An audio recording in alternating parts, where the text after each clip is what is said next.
Hey guys, sorry about the last minute change to our plans. My kids have been, excuse me, my kids have been sick. Silas has been sick since Sunday night, and um, Gideon has had 102 fever for the past 3 days, and he's got croup, and they've been thrown up, they've been runny noses, sore throats, everything. So I feel like I need to fumigate my house when all this is done. I have a sore throat and I'm losing my voice, so sorry if it sounds muffled. Um, so yeah, the last few weeks we've been discussing atheism, and so today we're going to talk about how to engage with atheists. Now, I apologize in advance; I do not have a an outline for you guys. But the good thing is it's recorded, so you can watch it again if you need to and take notes and all that good stuff. So Um, anyways, so we've discussed the two different branches of atheism. We've talked about true atheism. And of course, true atheism is those who simply emphatically deny the existence of God, say He does not exist. Period. And then we have discussed agnosticism, which leaves that question open ended. They say, okay, maybe, but it's fueled by skepticism that He probably does not. We have discussed the new atheists, essentially, atheists who not only don't believe that God does not exist, but they go on the offensive towards other religions. Any belief in God they find laughable, and they will do all that they can to make you feel and look like an idiot. Um, we talked about the various worldviews that have come out of atheism. We've talked about naturalism, humanism, rationalism.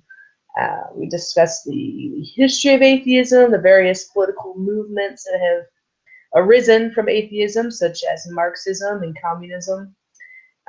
Today, what we're going to do is discuss how to engage with atheists about the gospel and the various issues that atheists raise, and how really to answer those things. Now, um, to begin, I know we talked about this, I think it was when we were talking about Judaism.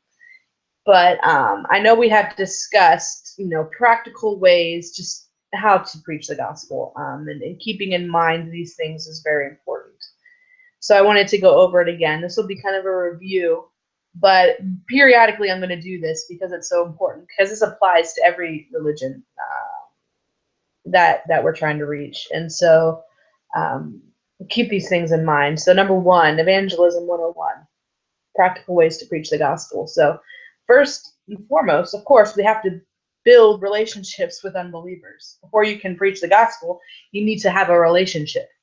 So that's the starting point. Most people, when they think of evangelism, they think of walking up to a stranger and asking them if they have ever heard of Jesus. And in most cultures, of course, this doesn't work. People are put off by that. And so in America, we're a relational culture. No one will give you the time of day if they don't know you. And so most people are prone to listen to you if you have a relationship with them. And I think the example I gave last time was about a friend of mine named Gita. She's of Indian descent, and she worked. I worked with her at the hospital when I was a nurse, and we just got together periodically and we went over the Gospel of Mark, and I answered her questions, but that came from an already established friendship that I had with her, and so it wasn't out of the blue. So yeah, build relationships with unbelievers. And then next, you have to ask good questions. Now, this is so important. Um, I highly recommend you guys to read Questioning Evangelism by Randy Newman. He is associated with Cru. He wrote a book. It's incredible, Questioning Evangelism. He says, we should be more engaging and less confrontational when sharing the good news. More engaging and less confrontational. And one way to do this, and Jesus did this often, was to ask a question to answer a question. And so Randy Newman goes on to write, I once did a study of how Jesus answered every question that was posed to him. In all four Gospels, answering a question with a question was the norm. A clear, concise, direct answer was a rarity. He goes on, answering a question with a question then often has significant advantages over using a direct answer. It's the questioner's assumptions. It also takes the pressure off of you, the one being asked, and puts the pressure on the one doing the asking. And so he's, for example, say someone says something like, so why does a good God allow evil things to happen to good people? Now, of course, this is a question that anybody usually asks, but atheists will, this is something that they bring up quite often. Why does a good God allow bad things to happen to good people? And instead of answering the question right away, you could say something like, so you believe in a good God. And so that puts it back on them. The impetus is back on them to answer that question because of the assumption, A, God exists, that it is assuming. So this gets directly to what they actually believe instead of, this question usually a smoke screen. They don't really want to know the answer because they think, aha, I've got you. You don't have an answer. So ask good questions. And the more you know about how to answer people's questions, the better questions you'll know to ask. And I'll explain what I mean by that in a little bit. So next, you need to be willing to not have all the right answers. Everyone hates a know-it-all. And unfortunately, Christians come across this way all the time. So we think, oh, we have the truth. And so, yeah, of course, I know the answer to this. And the simple fact is that only God knows everything. And so he doesn't always reveal all the mysteries to us. And so we don't know ultimately why evil exists, why children die, or, why people get cancer, or whatever. But how can we have free will and yet God still be completely sovereign? All of these mysteries. And so we have to be okay with admitting that we don't always know why things happen the way that they do. And, being willing to say, you know what, I'll get back to you on that. I don't know. So if, for example, if someone asks you a question you don't know, you're like, okay, so where in the Bible does it explain free will? You can say, I don't know, but I'll get back to you. And then you have to be willing to go and actually do the research and, get back to them. So that's one thing, on top of asking good questions. So, and then, of course, lastly, realizing that evangelism is hard. And it's that there's no other way around it. It goes against everything in our flesh. We don't want to do the hard work that it requires. And so, by hard work, I mean, it requires patience and perseverance and trusting God that, salvation is from him and not from us. And it requires that the hard work of building a relationship with somebody that you don't have a lot in common with. And, to go back to Gita, like, okay, we were nurses, so we had that in common, but that was about it. We were culturally different. She was a lot older than I was. We didn't have a whole lot in common, except that, I wanted to put in the hard work to get to know her so that I could eventually preach the gospel to her. And so, the fuel for that is love for people and love for God and love for the gospel. And, if there's nobody to preach the gospel, nobody's going to hear it. It goes back to what Romans 10:14 says, how then can they call on him in whom they have not believed? And how can they believe in the one of whom they have not heard? And how can they hear without someone preaching to them? It's logic. There is no other way except for Christians who are willing to put in that hard work. And with atheists, this is particularly difficult.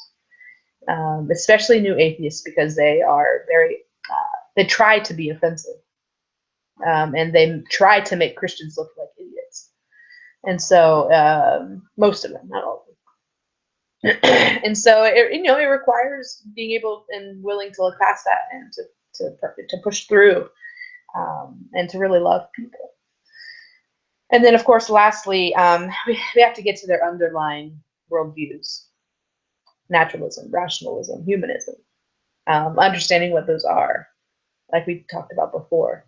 And so, as a review, there was 3 criteria for truth that we can test against the worldviews around us to see if it stands. Of course, number 1, if you remember, is logical consistency. A true worldview will not contradict itself. Number 2, factuality. A true worldview will fit the facts. And then number 3, viability. One can live consistently with a worldview that is true.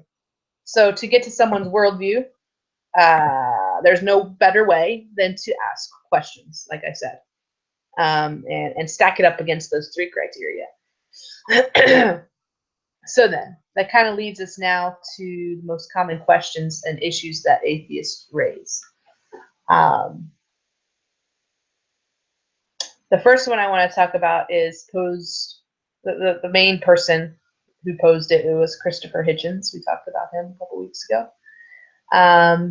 Christopher Hitchens is dead now. He's the one that he died of cancer in his 50s a few years ago. But he said this. He said, "How can you believe in God when science disproves him? And ultimately, it is childish to believe in God." So that's one common objection you'll hear from an atheist or an agnostic is science disproves God. You're an idiot to not see otherwise. You're a child, essentially. So he wrote this. He said, "There is something infantile in the presumption that somebody else has a responsibility to give your life meaning and point.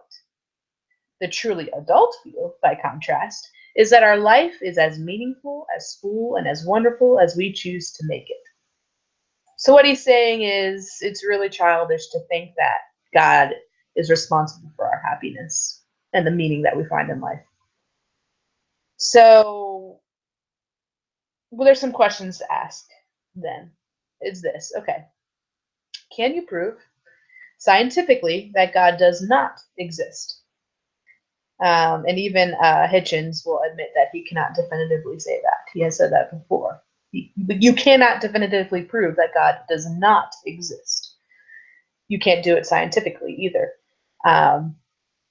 So then the next follow-up question is when they say, okay, no, they try to give you all the evidences in science that point to him not existing, but definitively there is no way to prove that he does not using science.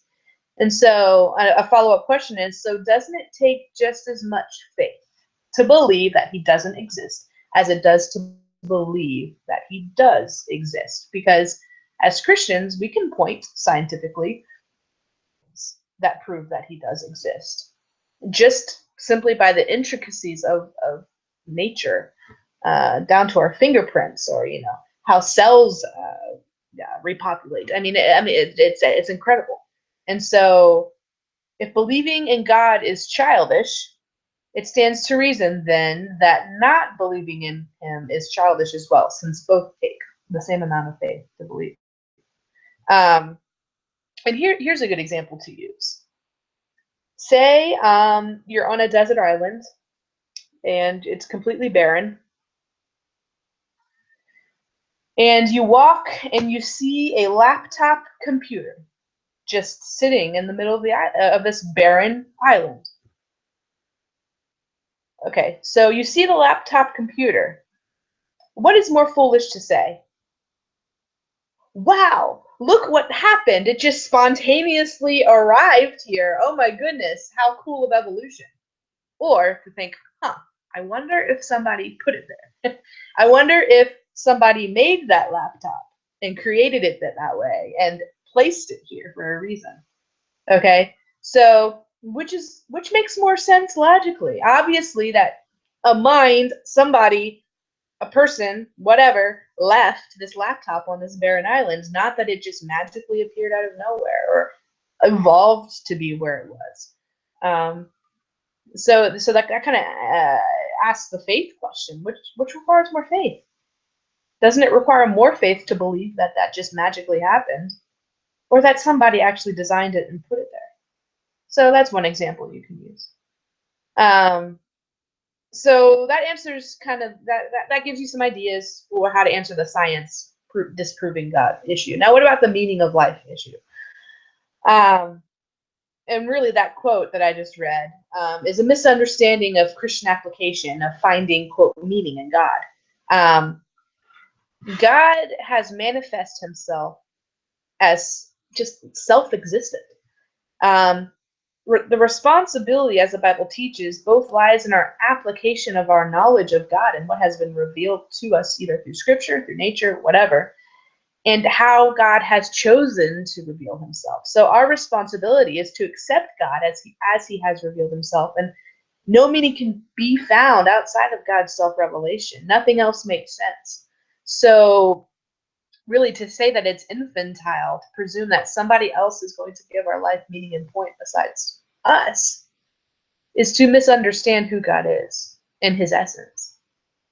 We either take it or leave it as he is. And since he's the one that defines truth, he's the one that defines the meaning as well. Nothing else makes sense apart from him. And if we rely on our own reason and understanding, like rationalism, we can find meaning in something horrible like murder. If that's what makes me happy, I'm going to murder people because, that's where I find my meaning in life is, through taking stuff that's not mine or, whatever. We can find meaning anywhere in life. So if it's not based on something that is outside of us, if it's not based in absolute truth, absolute reality, we can find meaning in life anywhere. So you can ask a question regarding that. Okay, so where do you find meaning in life? And okay, so if I wanted to find meaning in life, say through murder, who are you to say that that's wrong? Are some questions that you could ask. So that kind of is a quick way to answer that. How can you believe in God when science disproves him? It is childish. So that's the first one. Next, you'll feel there's a lot too. And we already talked about this. How can a good God allow suffering and evil? And this hangs up Christians too. It's not just atheists or who, it's a complicated question. I struggle with this as well. This is really some of what we're going to go over is how I helped myself through some of this. So one of the questions we already mentioned to ask is, so you believe in a good God? And if they say no, then ask, okay, so why do you have a problem if you don't believe that he exists? Why do you have a problem that he allows suffering and evil? I mean, it's a non-issue. It's a non-question. It's a smokescreen. They're trying to trap you. So put the impetus back on them. So you believe in a good God. And then, of course, the answer is that evil can never be fully explained away. I mean, it's impossible to fully satisfy our yearning to know why God allows bad things to happen. There is no good answer. The answer and the comfort and the solace that Christians find is that God has already triumphed over evil. It's not that evil simply exists or that we go through suffering. It's that God's triumphed over that ultimately. And so explaining the gospel in terms of God really limiting himself in the greatest way imaginable through the incarnation, becoming human flesh, and then willingly subjecting himself to evil so that he could defeat it is the only comfort that we can find. Otherwise, and we talked about this some, nihilism, the issue that there is no meaning will destroy you because that's what you're left with. When you face evil and you look at it in the face and you experience it, or if you don't have the comfort of the gospel, it can destroy you. You can say there is no meaning, nothing makes sense. And nihilists, I mean, that's what they're left with. Nothing makes sense. And it's going to destroy you. So as Christians, it's important that we don't get hung up on okay, why does evil exist? What we focus on is that it's been conquered. It's been defeated by the death and life and resurrection of Jesus. And that is what we cling to. And really, God paid the ultimate price for that. He suffered for that. So that's one way that you can answer that.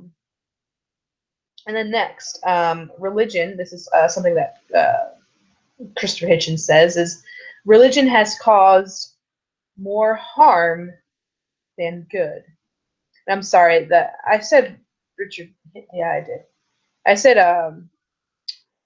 Christopher Hitchens on the first one. How can you believe in God when science disproves? And that was actually Richard Dawkins, who brings it up more often than not. So this one is Christopher Hitchens. Religion has caused more harm than good. And really, what he goes on, and I talked about this a couple weeks ago. He goes on in his book to really show all the ways that religion has been harmful to the world. He says this: organized religion is violent, irrational, intolerant, allied to racism, tribalism, and bigotry, invested in ignorance, and hostile to free inquiry, contemptuous of women, and coercive toward children. So, looking at that at face value, it's like, okay, I can see why he thinks that, actually. If you're just talking about organized religion in general, yeah, sure. I mean, you could say that about a lot of different religions. Absolutely. But the question to ask is to not deny that that's true, because a lot of it is true, but to say, isn't your anger at religion for being intolerant, in fact, also intolerant? So you're showing no tolerance toward religion, and therefore your anger is intolerant, and it's self-refuting. So don't get hung up on the fact that you have to defend, organized religion. No, it's not necessarily false what he said, but to show whoever this person is, who's angry at religion for causing all this harm in the world, is to admit that, yeah, he's actually true, or she's actually true, actually right, but that anger towards organized religion is actually intolerant, which is what they're claiming religion is. So the way you want to lead them in that conversation is to show them that Christianity is different. Yes, lots of bad things have been done in the name of God and in the name of Christianity, but really, Christianity is the only religion that offers a reason for that. Sin is responsible for twisting the truth, and God is the only God out there who actually came down to this earth to take care of that ultimate issue that we face. Christianity offers a solution. You can't hold, quote, Christianity as a whole, as an organized religion as a whole, as purely responsible for, the Inquisition or, whatever they're having a problem with. And that all of us are sinners, and sin twists things. That's the issue, and God took care of that issue. So, and then of course on the flip side is that atheism and non-faith is responsible for just as much as organized religion is. I mean, think about it. Marxism, communism, those are all atheistic political movements that have killed millions of people. So it's disingenuous at best for people to bring up all the atrocities that organized religion has caused, while conveniently ignoring the fact that atheism and non-faith is just as responsible for atrocities committed. And just like an atheist wouldn't want a Christian to blame them for Marxism, in the same way, most Christians, if not all Christians, don't want to be blamed for the Inquisition, or the Salem witch trials, or whatever the problem is at the time. And so it has to go both ways. So that's one way to answer that. And then, of course, I talked about Daniel Dennett. This is the next one. He said that morality is based in evolution, not religion. He said, there is only one way to respect the substance of any purported God-given moral edict. Consider it conscientiously in the full light of reason, using all the evidence at our command. No God that was pleased by displays of unreasoning love would be worthy of worship. So essentially what he's saying is it goes against reason, it goes against logic. Morality is not a God-given edict. You have to consider it in light of reason. And so a lot of times what they'll say is that morality is based in evolution because everybody knows that a moral society survives longer than an amoral society, and that we can all, find morals in our own thoughts and that type of stuff. So sorry, I'm getting. Okay. So here's actually a few questions that you can ask. The first is, okay, so what objective moral standard are you basing your views of morality on? Now, there's only three ways that somebody can answer that. If the answer isn't, okay, in God. The first way that they can answer is, okay, it's out of their own opinion, which is, of course, subjective. So that's one way they can answer it. The other way is out of society's moral standards, which is subjective. Or number three, a little bit of both. So either mine, either society's, or you're combining them. So the issue, of course, with that is that our opinions are subjective. And then, therefore, it can't be the basis for anything objective. That's the problem with number one, of saying, oh, well, it's based on my own opinions. That's my moral standard. Of course, it's purely subjective, and that can't be the basis for anything objective. So then the problem then with number two, that's saying, okay, it's out of society's moral standards, is that society's morality changes on a whim. Okay, so slavery used to be morally justifiable in the eyes of society. And now we say, oh my gosh, that was terrible. So right now, currently, abortion is morally justified. I think 200 years from now, Lord willing, people are going to go look back and say they were insane. How could that have been justifiable? Just like we do with slavery. What if a future society decided that atheism was a danger to society and treated atheists like the Jews were treated by the Germans? Okay, so would that then make it morally okay to persecute and kill atheists? Of course not. So then society's moral standards cannot be the basis for objective morality. And then, of course, the problem with number three, saying, okay, it's both, it's the same as the other two, and includes the issue that an atheist, they can just pick and choose subjectively, what is moral and what isn't based on the society around them. They just pick and choose out of society what they believe and what they don't. And of course, that's subjective. So there is nothing objective that they can base it on. They cannot base any standard, any objective moral standard, based on any subjective way that they answer it, because those really are the only three options that they have available to them. So that's kind of how you deal with that. And then, of course, the example of morality being evolutionary is, we choose a moral life because it is the most beneficial for survival, which just isn't true. This hasn't been true across all cultures either. And it is certainly self-contradictory among evolutionists. It goes against, survival of the fittest.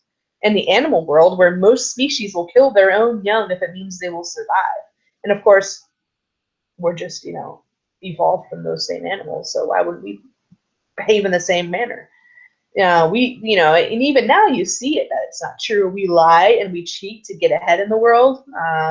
This is a sign of going backwards, not of evolving. And even an evolutionist will agree with you that lying and cheating is wrong. But why is it wrong?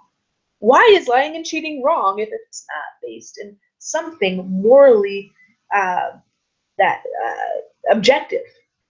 There has to be something morally objective. It can't be subjective. It doesn't work that way. It goes against logic. So that's how you would answer that question. And then lastly, Sam Harris, he's the one that brought up the fact that faith in God is a sign of mental illness, which is so demeaning. So anyways, he says this, it is merely an accident of history that it is considered normal in our society to believe that the creator of the universe can hear your prayers, while it is demonstrative of mental illness to believe that he is communicating with you by having the rain tap in Morse code on your bedroom window. So obviously what he's saying is, that's crazy. Nobody believe. Why would you believe that the God of the universe can talk to you? And of course, the example he gives is one that no Christian believes actually happens. I mean, God could do it if he wanted to, but tapping on your window in Morse code in the rain, it's like, let me choose the example that is the most silly and apply it to what most Christians think, which is just not the case. So this is the first good question to ask is, okay, can you point to a specific time in history when it suddenly became normal to pray to God? Of course, the answer is, well, you can't really point to a certain time in history because that's always been the case. Since Adam and Eve walked and talked with him in the garden, after that, people prayed to God. So the quote is a misunderstanding of how people communicate with God. Because number one, no one believes that God communicates that way regularly, by tapping on our window in Morse code. Christians believe that he mainly communicates through the Bible, the word of God, something written. And then number two, prayer is much more than just God hearing our prayers and doing what we ask. It's about a relationship. That's why we pray. It's because it's about a relationship. I mean, if you're married, if you don't talk to your husband, or if you've got kids or your siblings or whatever, if you don't talk to people, there is no relationship. And so prayer allows us to communicate with God and communicate our desires and our wants, yes, but also to just talk, to complain, to rejoice, whatever. It's about a relationship. It's so much more than just God hearing us and responding how we want him to respond. And then number three, ask them this: suppose God really does exist. Who is to say he couldn't talk to us however he wanted to? If the God of the universe, an omnipotent, all-powerful, all-loving, all-knowing God actually existed, he could talk to us however he wanted. Why would it be beyond his power and his reach to talk to us in Morse code with rain on the window? I mean, that's not outside the realm of possibility, right? So, of course, that's usually not how he chooses to do so. And most Christians, I mean, that it's just a flamboyant misunderstanding of Christianity in general.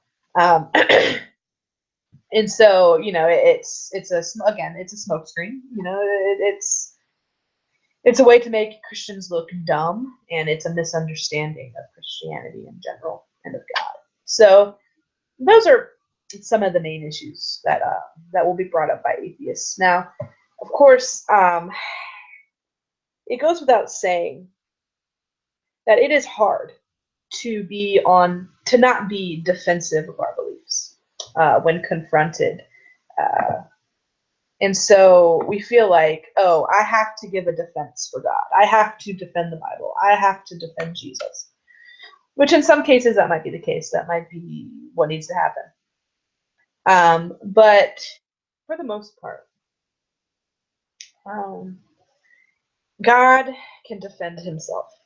And this has been true since the very beginning of time. He doesn't need us to defend him. But if our motivation is from love and not defensiveness, we will see through these questions and these issues that a lot of atheists will raise about God and realize, no, there's a hurting person behind that. And how can I love them through it? And one of the loving ways to do that is to point out their inconsistencies and the way that their worldview just doesn't work. If there is no objective standard, if there is no God that we are accountable to, then really it's understandable why new atheism is a thing. It's understandable why people are angry at religion, angry at God, and really, it's just a sign of the times, I guess, is what I'm saying. It's a sign of the times that people are searching desperately for a reason for why things are the way they are. And we have an opportunity to be able to show them the love of Jesus, who is God. There is no other way that God could have proven his love for humanity than to become a human. We're almost at Christmas time, and this got me thinking about this recently, is, God, the incarnation, the idea that the God of the universe would put on human flesh and limit himself to human flesh, be born as a baby, completely and utterly dependent on a woman for sustenance, for life, to to then grow up and be subjected to the harshness of weather. You know, he created weather, and yet he experienced cold, and he experienced rain, and he experienced the elements that he created. You know, that he would be subjected to pain of stubbing his toe or getting the stomach virus, so whatever.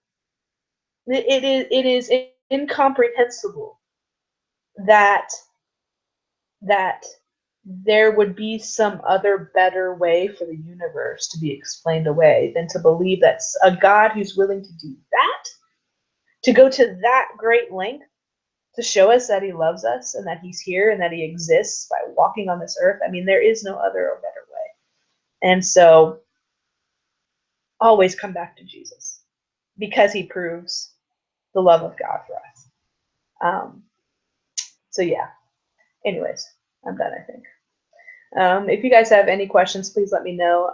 Next week, we're going to be going over the midterm essay questions. I'm going to help Julie and Kayla study. So Ava and Emmy, you guys don't need to join us next week because I don't think you're taking the midterm. So you guys let me know if you have any questions. Please email me. All right, talk to you later.